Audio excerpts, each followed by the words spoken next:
ইন্নী আসআলুকা আল্লাহুম্মা ইন্নী আউযুকা মিন যাওয়ালি নি'মাতিকা। আল্লাহ, আপনার নেয়ামত যেন হঠাৎ করে আমার থেকে চলে না যায়, এর জন্য আপনার কাছে আমি কি চাই? আশ্রয় চাই এবং পানা চাই। হঠাৎ আমার নেয়ামত ছিনে নিয়ে গেলেন, এটা যেন না আসে, এই দোয়া নবী সাল্লাল্লাহু আলাইহি ওয়াসাল্লাম পড়তেন। তবে হঠাৎ মৃত্যু হলে সেটাকে আবার খারাপভাবে দেখারও কারণ নাই।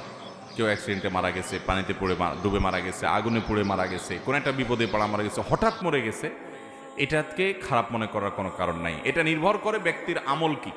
নবী সাল্লাল্লাহু আলাইহি ওয়াসাল্লাম বলেছেন, মৌতুল ফুজাআহ বা হঠাৎ মৃত্যু, আকস্মিক মৃত্যু, এটা ইমানদারের জন্য ভালো আর বেঈমানের জন্য খারাপ।